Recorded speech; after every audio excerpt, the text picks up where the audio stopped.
Hello students, a very good morning to all of you and I hope all of you are doing your revision work correctly.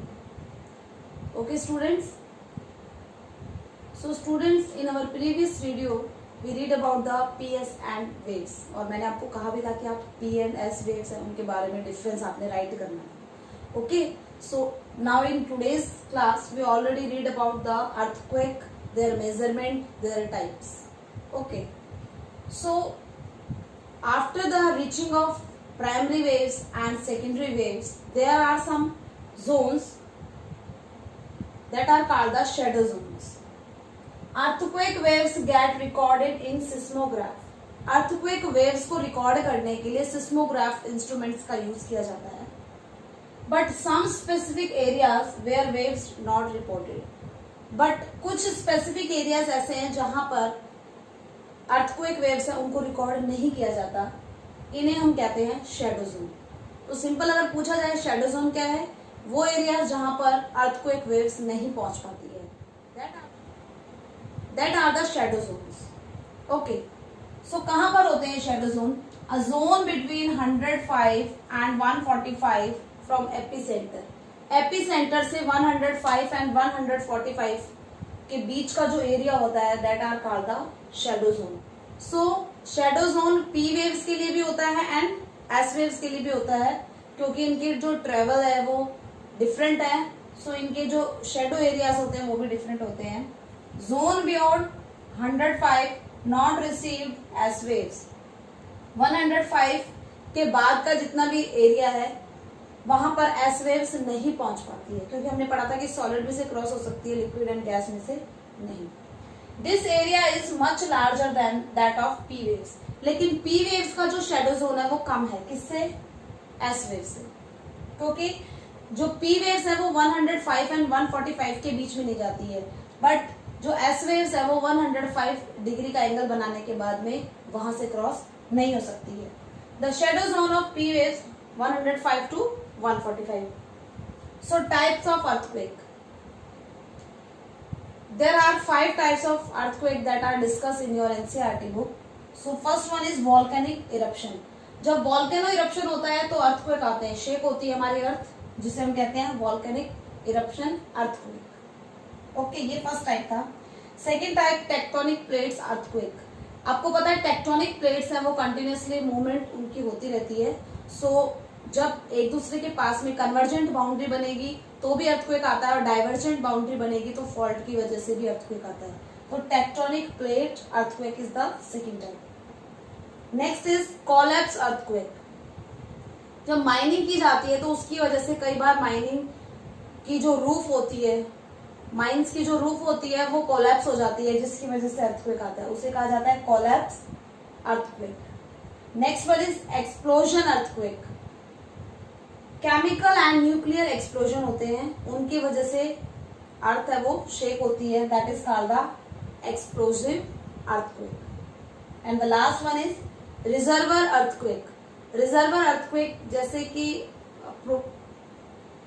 Reservoir means dam को रोक करके पानी को इकट्ठा किया गया है, रिवर के पानी को, तो वो रिजर्वर है. हमने एक नेचुरल जो फिनोमिना था उसमें डिस्टर्बेंस किया है, उसकी वजह से हमने रिवर के वाटर को वहां पर रोका है, एक लार्ज वाटर बॉडी रिजर्वर वहां पर बन गया है, उसकी वजह से भी वहां पर अर्थक्वेक आने के चांसेस होते हैं. उन्हें कहा जाता है रिजर्वर अर्थक्वेक.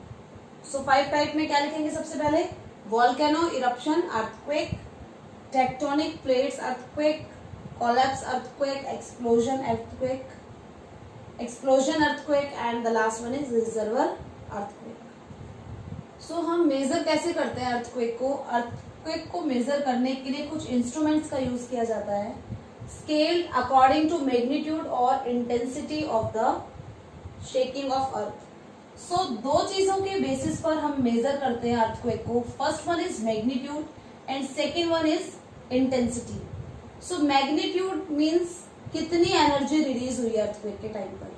तो quantity of energy release during the earthquake. Earthquake के टाइम पर कितनी एनर्जी रिलीज हुई है that is called the magnitude. And intensity means कितना डैमेज हुआ है. अर्थक्वेक से, पर्टिकुलर किसी अर्थक्वेक से कितना डैमेज हुआ है, that is called the intensity. तो ये दोनों डिफरेंस है मैग्नीट्यूड और इंटेंसिटी में। सो दोनों बेसिस पर हम अर्थक्वेक है उनको मेजर करते हैं। So first one is Richter scale. Richter scale magnitude को मेजर करता है कि कितनी एनर्जी रिलीज हुई है, एंड हम इसको एब्सोल्यूट नंबर में 0 to 10 मैग्नीट्यूड देते हैं, जिसे हम रिक्टर स्केल पर मेजर करते हैं। Second one is markedly scale. Markedly scale एक इटालियन सिस्मोलॉजिस्ट थे मार्केली, उन्हीं के नाम पर ये मार्कली स्केल है, ये पढ़ा है। इसमें इंटेंसिटी को मेजर किया जाता है कि कितना डैमेज हुआ है, एंड इसमें जो रेंज होती है स्केल की, दैट इज 1 to 12। इसमें नंबरिंग 1 to 12 दी जाती है। ओके, मीन्स 12 है आएगा अगर मेजर यहाँ पर होता है, इसका मतलब बहुत ज्यादा इंटेंसिटी थी अर्थक्वेक की। ऐसे ही जैसे जैसे हम ऊपर बढ़ेंगे, मतलब 10 है वो सबसे ज्यादा मैग्नीट्यूड का अर्थक्वेक है। Okay, so effects of earthquake. अब इफेक्ट ऑफ अर्थक्वेक का अगर क्वेश्चन आता है तो इसको आप खुद भी कर सकते हैं, ये वैल्यू बेस्ड क्वेश्चन है कि क्या इफेक्ट होते हैं अर्थक्वेक के। फिर मैं आपको पॉइंट बता देती हूँ एक बार। ग्राउंड शेकिंग, सबसे पहले तो ग्राउंड होती है वो शेक होती है, ठीक है। Land and mud slides, mud slides होता है, लैंड स्लाइड होता है, जितने भी माउंटेनियस एरियाज है उनमें शेकिंग की वजह से जो बड़े बड़े पीसेस ऑफ लैंड मास हैं वो स्लाइड होने लगते हैं। Okay, soil liquefaction. Soil liquefaction means जो भी सॉइल है वो वाटर के साथ में मिक्स हो जाती है। ओके, ग्राउंड डिस्प्लेसमेंट, जो जमीन है वो हिलती है, उसका डिस्प्लेसमेंट हो जाता है, खिसक जाती है एक जगह से दूसरी जगह, या बीच में से आप देखेंगे कई बार रोड्स के बीच में से क्रैक पड़ जाते हैं, फ्लड्स आ जाती है, ठीक है। फायर, जितने भी फॉरेस्ट एरिया है या इलेक्ट्रिक जो या इलेक्ट्रिकल इतने इक्विपमेंट्स हैं उनकी वजह से फायर भी हो जाता है। फॉलिंग ऑब्जेक्ट्स, चीजें इधर उधर गिरने लगती हैं।